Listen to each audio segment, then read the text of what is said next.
Lord of the Mysteries. Chapter 1. Pedih sekali. Betapa pedihnya. Kepalaku terasa sangat sakit. Sebuah dunia mimpi yang mencolok dan mempesona yang penuh dengan bisikan langsung hancur. Zhou Mingrui yang tertidur pulas merasakan rasa sakit yang tidak normal berputar di kepalanya seolah-olah seseorang telah dengan kejam memukulnya dengan tongkat berulang-ulang. Tidak, ini lebih seperti benda tajam menembus pelipisnya dengan keras. Aduh, dalam kebingungannya, Zhou Mingrui mencoba berbalik, melihat ke atas, dan duduk, namun, ia sama sekali tidak bisa menggerakkan anggota tubuhnya seolah-olah ia kehilangan kendali atas tubuhnya. Kelihatannya, aku masih belum bangun. Aku masih dalam mimpi, siapa tahu, mungkin adegan berikutnya akan menjadi aku berpikir aku sudah bangun, tapi sebenarnya, aku masih tidur. Zhou Mingrui, yang tidak asing dengan situasi serupa, berusaha sekuat tenaga untuk fokus agar bisa melepaskan belenggu kegelapan dan kebingungannya. Namun, ketika ia masih dalam lamunan, apapun keinginannya bisa ia memanggil samar seperti kabut yang berlalu. Ia merasa pikirannya sulit dikendalikan dan mengintrospeksi pikirannya. Tak peduli seberapa banyak ia mencoba, ia masih kehilangan fokus saat pikiran acak muncul di kepalanya. Kenapa tiba-tiba saja aku mengalami sakit kepala yang begitu menyiksa di tengah malam? Dan ini sangat menyakitkan, mungkin ini semacam pendarahan otak. Sial, jangan-jangan aku akan mati muda. Aku harus bangun, sekarang juga. Kenapa rasanya tidak sesakit tadi? Tapi kenapa rasanya masih seperti pisau tumpul yang tertutup otakku? Kelihatannya, tidur tidak mungkin. Bagaimana aku bisa datang kerja besok? Kenapa aku masih memikirkan pekerjaan? Ini sakit kepala yang autentik. Tentu saja aku harus dipotong. Saya tidak perlu khawatir dengan keluhan manajerku. Hei, dengan pemikiran seperti itu, rasanya tidak terlalu buruk. Hehe, aku bisa mendapatkan sedikit waktu luang untuk diriku sendiri. Rasa sakit berdenyut di seluruh tubuh Zhou Mingrui, memungkinkannya untuk perlahan-lahan mengumpulkan kekuatan imaterial sampai akhirnya ia dapat menggerakkan punggungnya dan membuka matanya. Ia akhirnya keluar dari lamunannya. Pandangannya terlebih dahulu kabur sebelum tertutup oleh warna merah-merah. Yang ia lihat hanyalah sebuah meja belajar yang terbuat dari kayu kokoh di depannya. Tepat di tengahnya terbuka sebuah catatan buku dengan halaman kasar berwarna kuning. Judulnya ditulis dengan tulisan hitam pekat yang aneh namun mencolok. Di sebelah kiri buku catatan terdapat tumpukan buku yang diatur dengan rapi, sekitar 8 buah. Dinding di sebelah dalamnya tertanam pipa berwarna putih keabu-abuan dengan lampu dinding menghubungkannya. Lampu itu memiliki gaya klasik barat. Sekitar setengah ukuran kepala orang dewasa dengan lapisan dalam kaca transparan dan lapisan luar dilapisi logam hitam. Diagonal di bawah lampu, ada botol tinta hitam yang ditutupi cahaya merah pucat. Permukaan yang berevolusi membentuk pola malaikat yang samar. Di depan botol tinta dan di sebelah kanan buku catatan, ada sebuah pena berwarna gelap dengan tubuh yang sepenuhnya bulat. Ujungnya berkilauan dengan cahaya samar sementara ujungnya berada tepat di samping sebuah pistol dari kuningan. Sebuah pistol. Zhou Mingrui benar-benar terkejut. Hal-hal yang ada di hadapannya terlihat. Itu sama sekali tidak terlihat seperti kamar. Sambil merasa terkejut dan bingung, ia menemukan bahwa meja belajar, buku catatan, botol tinta, dan pistol itu tertutup oleh lapisan, selubung, merah tua, hasil dari cahaya yang bersinar dari jendela. Tanpa disadari, ia melihat ke atas dan bergerak perlahan-lahan. Di udara, bulan merah tua menggantung tinggi di atas latar belakang, tirai beludru hitam, bersinar dalam diam. Ini, Zhou Mingrui merasa, tak terduga saat dia berdiri tiba-tiba. Namun, sebelum kakinya benar-benar lurus, otaknya melawan sakit yang berdenyut. Itu membuatnya sementara kehilangan kekuasaan saat ia jatuh tanpa terkendali. Bokongnya menabrak keras ke kursi kayu kokoh. Papan, rasa sakit itu sedikit. Zhou Mingrui berdiri lagi dengan menopang dirinya. Dalam kebingungannya, ia berbalik dengan cepat dan mulai menilai lingkungan di sekitarnya. Kamarnya tidak terlalu besar, dengan pintu coklat di setiap sisi ruangan. Dekat dengan dinding yang berlawanan ada tempat tidur kayu rendah.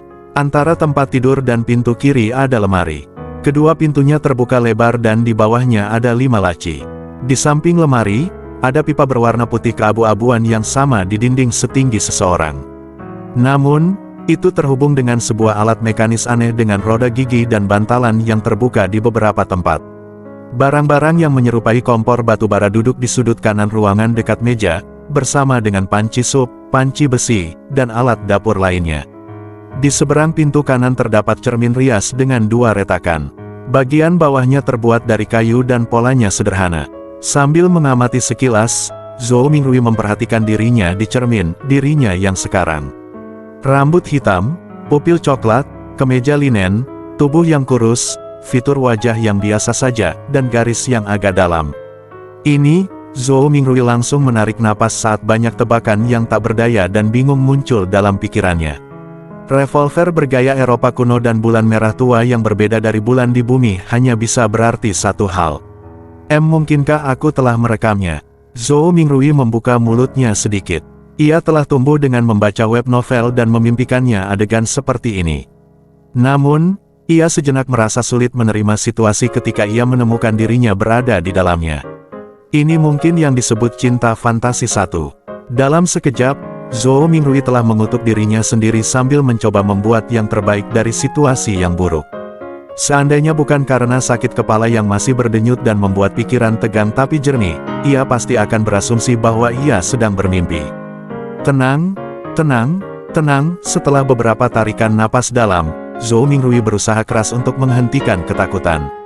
Pada saat itu, ketika pikiran dan tubuhnya tenang, kenangan mulai mengalir padanya saat mereka perlahan muncul dalam pikiran. Klein Moretti, seorang warga negara kerajaan Lon, benua utara, negara Awa, kota Tingen. Dia juga baru saja lulus dari Departemen Sejarah di Universitas Hoi. Ayahnya adalah seorang sersan tentara kerajaan yang telah mengorbankan dirinya selama konflik kolonial dengan benua selatan. Tunjangan duka memberikan kesempatan pada Klein untuk belajar di sekolah bahasa swasta dan membentuk dasar untuk masuk ke universitas. Ibunya adalah seorang pengikut Dewi Evernit.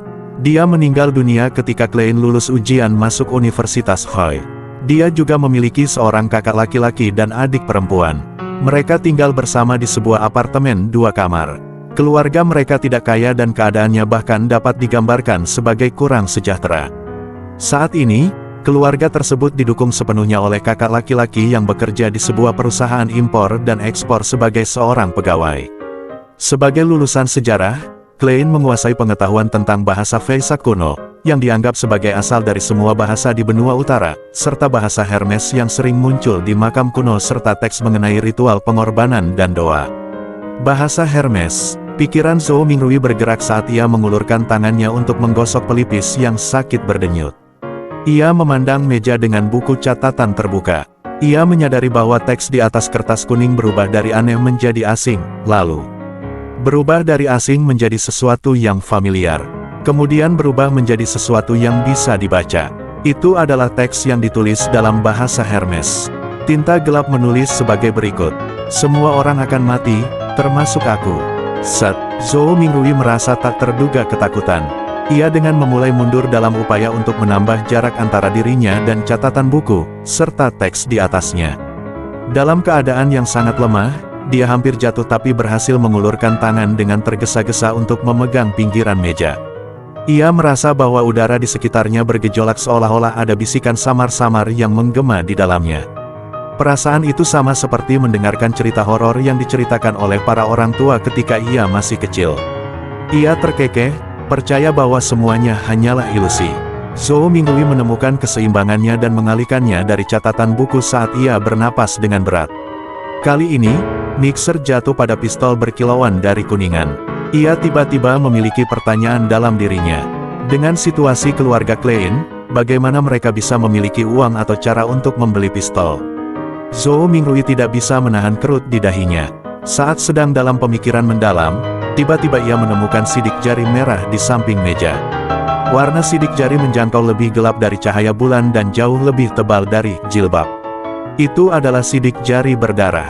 Sidik jari berdarah. Tanpa sadar, Zhou Mingrui keliru memegang tangannya yang telah memegang pinggiran meja.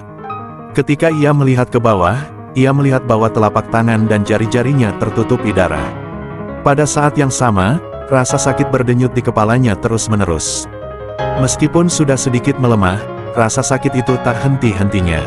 Apakah aku memukulkan kepala sampai pecah? Zhou Mingrui menebak sambil berbalik dan berjalan cermin rias yang retak. Setelah beberapa langkah, Sosok berambut hitam dengan tubuh sedang dan mata coklat muncul dengan jelas di depannya. Orang tersebut memiliki aura yang khas akademis. Apakah ini diriku yang sekarang? Klein Moretti. Zhou Mingrui sesaat. Karena pencahayaan yang tidak cukup di malam hari, ia gagal melihat sesuatu dengan jelas. Ia terus maju sampai ia hanya satu langkah lagi dari menabrak cermin. Dengan menggunakan cahaya bulan yang mirip jilbab merah tua sebagai penerang, ia memutar kepalanya dan memeriksa sudut dahi. Refleksi yang jelas muncul di cermin. Pelipisnya memiliki luka mengerikan dengan bekas bakar di sepanjang tepinya. Mengotori sekeliling luka darah dan cairan otak berwarna putih keabu-abuan bergerak lambat di dalamnya.